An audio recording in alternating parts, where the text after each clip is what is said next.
یہ وقت بدلتا رہا، یہ دور تبدیل ہوتا رہا۔ لوگوں نے اپنی بادشاہیاں قائم کرنے کے لیے بڑے بڑے قتل کیے، ہلاکو خان نے انسانی کھوپڑیوں کے مینار بنائے، لوگوں نے بڑے بڑے ظلم کیے، جبر کیے، خوف اور ہراس پھیلایا، اپنے اقتدار پکے کرنے کے لیے بڑے بڑے جبر کیے۔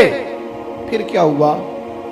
ایسی ایسی بیماریاں لگیں جن کے علاج ہی کوئی نہیں تھے دنیا میں، بھری ہوئی تجوریاں، پیسے باہر گر رہے ہیں، پر ڈاکٹر کہہ رہا ہے تیرا مرض ہی وہ ہے جس کا علاج ہی کوئی نہیں۔ اللہ تبارک و تعالیٰ کے قانون سے جب لوگ ٹکراتے پھر پاش پاش ہو جاتے ہیں۔ وقت گزرا، ٹائم یزید کا آیا، وقت گزرا تو ٹائم عبید اللہ ابن زیاد کا آیا، ٹائم شمر کا آیا۔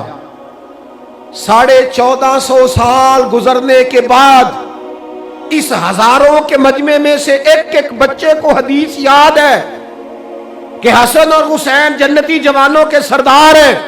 بتاؤ یزید کو نہیں آتی تھی؟ شمر کو نہیں پتا تھا؟ کلمہ تو پڑھتے تھے نا یہ؟ عبید اللہ ابن زیاد کو نہیں پتا تھا؟ نبی پاک علیہ السلام کے کندھوں پر حسنین رہے، ان سب کو پتا نہیں تھا؟ یہ جانتے نہیں تھے کہ یہ وہ حسنین کریمین ہیں جن کو حضور سنتے تھے، فرماتے تھے یہ میرے پھول ہیں دونوں؟ کیا بات رضا اس چمنستان کرم کی، زہرا ہے کلی جس میں حسن اور حسین پھول۔ آج 1450 سال گزرنے کے بعد امت کو حدیث آتی ہے کہ نبی پاک علیہ السلام نے فرمایا جس نے حسن اور حسین سے پیار کیا اس نے مجھ سے پیار کیا، جس نے ان سے بغض رکھا اس نے مجھ سے بغض رکھا۔ کلمہ پڑھتے تھے، مسلمان کہلاتے تھے۔ 10 محرم کو جمعے کا دن تھا، امام حسین امامہ باندھ کے گھوڑے پر بیٹھ کر خطبہ دینے لگے تو ایک شخص اندر سے بول کے کہنے لگا حسین تقریر لمبی نہ کر، ہمارا جمعہ لیٹ ہو رہا ہے۔ بلے ہو نمازیو، سامنے وہ شخصیت کھڑی ہے جس پر ابھی درود پڑھیں گے نماز میں، اللہم صلی علی محمد وعلی، ابھی درود پڑھیں گے حسین ابن علی پر، ابھی شہید کر کے ابھی درود پڑھیں گے، وہ سامنے کھڑے۔ اور امام حسین کا ایک جملہ تاریخ نے یوں لکھا ہے کہ شاید ریت کے ذرے بھی تڑپ گئے۔ امام علی مقام فرمانے لگے مجھے غور سے دیکھو، تمہیں پتہ ہے میں کون ہوں؟ تم جانتے ہو میں کون ہوں؟ نبی پاک نے فرمایا تھا یہ حسن اور حسین میرے بیٹے ہیں کیونکہ میری بیٹی کے بیٹے۔ تمہیں پتہ ہے میں کون ہوں؟ سامنے امام حسین کھڑے، فرمایا مجھے جانتے ہو؟ اور امام علی مقام فرمانے لگے میں تمہارے نبی کا نواسا ہوں، اور آج کے بعد تمہیں کسی نبی کا کوئی نواسا نہیں ملے گا، کیونکہ نبی پاک آخری نبی ہیں، اور جب حضور کے بعد کوئی نبی نہیں آئے گا تو کسی نبی کی اولاد کیسے ہوگی؟ تمہیں آج کے بعد کسی نبی کے نواسے کی زیارت نہیں ملے گی۔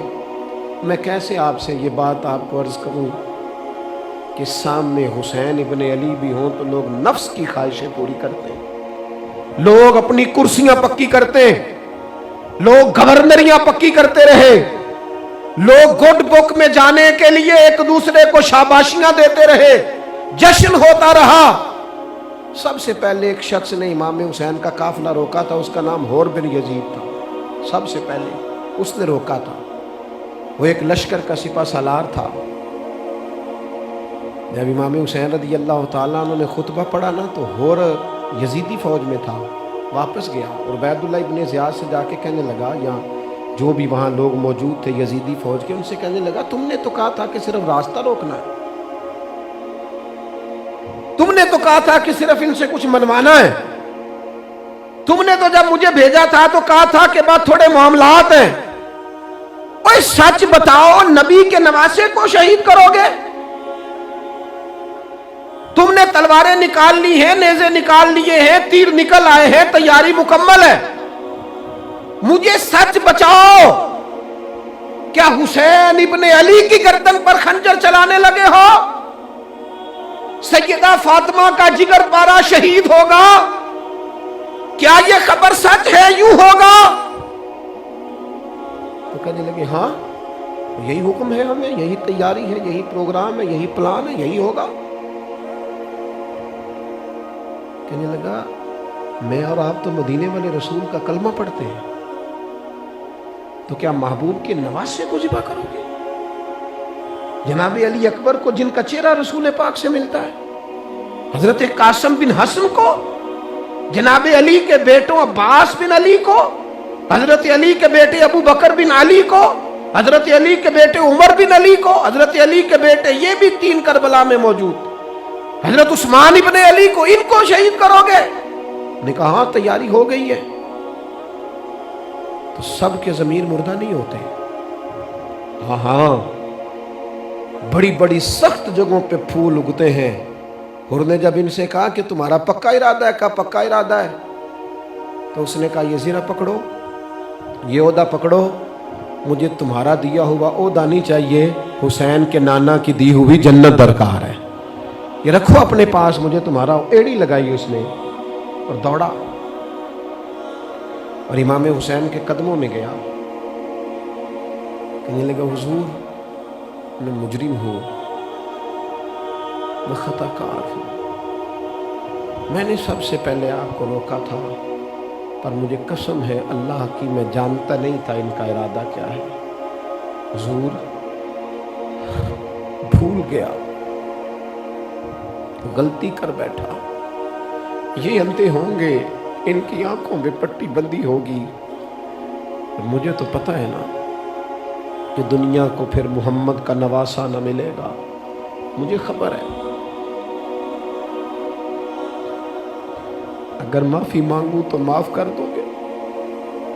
پہلا مجرم ہوں، میں نے روکا ہے، اگر آ جاؤں تو قبول کر لو گے؟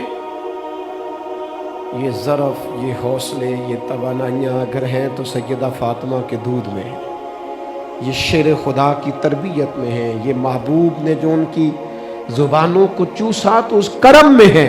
حضرت امام حسین نے اٹھ کے سینہ یوں چوڑا کیا، ہاتھ پھیلائے، فرمایا آجا، لگ جانا میرے سینے کے ساتھ، تو آ جانا، تو نے دیر کی، ہم تو پہلے سے منتظر تھے، تو آ جا، تیری ساری معاف ہے. حر کے مقدر جاگے، امام علی مقام کے لشکر میں شامل ہوا. بعض نے لکھا ہے جو لوگ ابتدا میں شہید ہوئے امام حسین کی طرف سے، ان میں حر شامل.